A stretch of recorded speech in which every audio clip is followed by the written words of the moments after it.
Welcome to Author's Vlog Supplemental 3.5. Characters. So before we get into that, I just wanted to explain supplementals real quick. Supplementals aren't really part of the main series. They're basically just me talking about extra stuff that might be on topic for that week. Might be about things that I'm doing currently, like when I'm having trouble writing or hit writer's block or anything like that. Anything that I just feel like sitting in front of a camera and talking about. You can watch them, but they're not going to be edited the way the other ones are. They're not going to be as quick or funny or anything like that because we just don't have the time.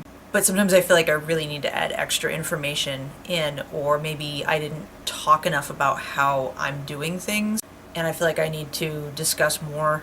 Like in characters, I kind of screwed up my main villain, so I've actually fixed a lot, so I feel like I need to talk about that for whatever reason. So Shvam, for the most part, probably won't even show up in these, so this is just basically me yammering at the camera. You totally don't have to watch. They're going to be boring as watching bat snot dry. So there's your disclaimer.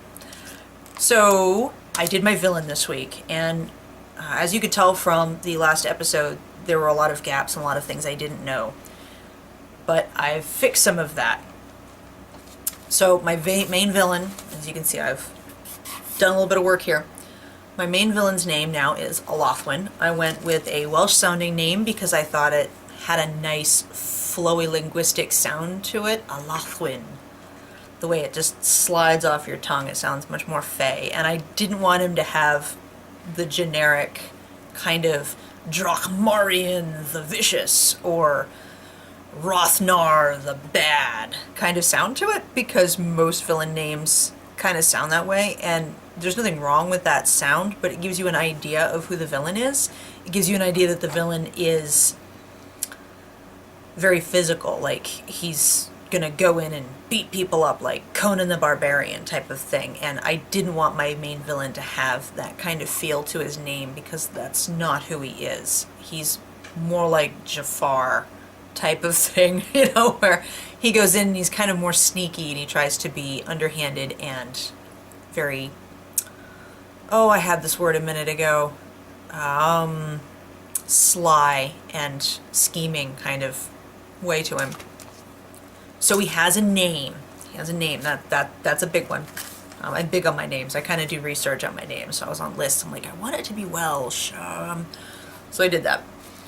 As in the other video, I did mention that his competence is that he's good and patient, or good at being patient and a good planner, kind of like a chess player where he thinks several moves ahead.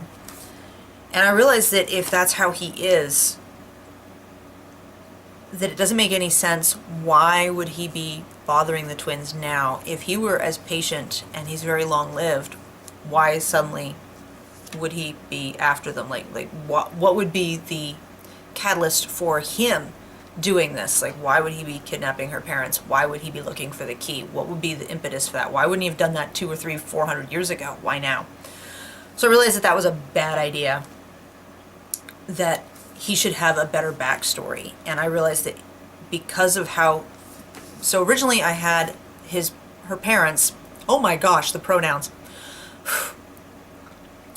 A big part of this story is the fact that they have been coddled by their parents and not told a lot about the world, especially the supernatural world. Like, there's a lot of supernatural stuff going on. There are shifters of different kinds, and there are witches, and there are warlocks, and there are fae, and elves, and dwarves, and there are all these things that are happening, and they don't know anything about it because they've never been taught anything about it.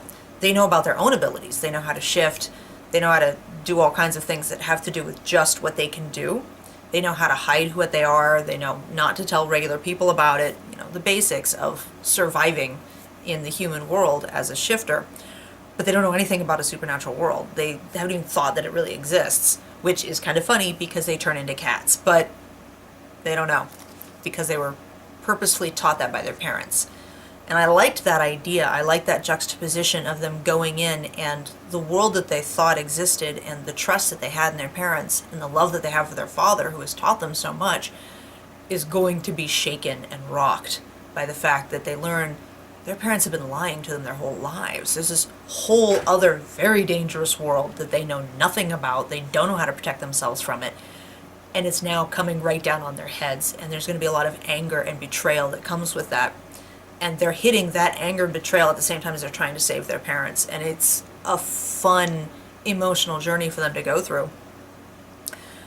But it makes much more sense that the parents would have hidden this from them because they were hiding from something else, because they were hiding from a Lothwin. And I didn't have that before, but now I've got that, which helps to bring those two elements together. The idea of why did this start now, and why would their parents keep them from knowing all of this stuff about the world they live in. So that's what I did with that.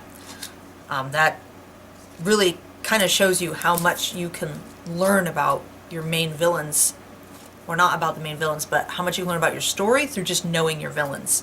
And because I know he's very long-lived, I know that he should have been doing this for a very long time. It also supersedes the problem, or goes around the problem, of making your main characters too special. Like, look at the Lego movie. The whole point of that movie, or I can't say the whole point, but a lot of that movie is about making fun of the chosen one, the ordained character who's just special. There's just the special type of thing. So I'm trying to move away from that a little bit. And if I have the main characters being the ones that are at the center of everything, that kind of feeds into that, and I don't want that to happen. So I like the idea that the father's nemesis, or the parent's nemesis, they're now inheriting that bad guy. And it wasn't because of anything that they did or because they're so special. It's just that's what went down because the father was the problem, was the main nemesis of this guy. That was terrible. I don't know what I was doing. So there's that. And I had the original goal of the bad guy was to open the gate, and that doesn't make any sense. Like, why would he want to do that? What would possibly be his impetus to do that? Well, I know why why the Seelie Queen wants to open the gate. Why would this guy want to do it? That doesn't make any sense at all. I know why other characters would want to open the gate, but not this guy. And I realized he shouldn't be in love with her, because that's the stupidest thing ever. So I realized that his motivation should be to acquire power and position within the Seelie court. Makes total sense for a Fae. They're very formal. They're very in fact, that was the word I was looking for in the last episode, is formality. Everything he does has formality to it. Everything has to be done just so, and you do this before you do this, and you do that after you do that type of thing, where everything has to be done very ceremonially with a lot of formality. He's very formal. And that makes sense in the Fae court. Everything that they do is driven around gaining position within the court and gaining power and prestige and notoriety within the court. So that's his motivation. He wants to gain power. And he wants to do that by getting the one thing, the queen, and those that she is closest to in her court have failed to do thus far, and that is to gain the key. Not open the gate. His goal is to just gain the key so he can give it to his queen. Makes much more sense that way.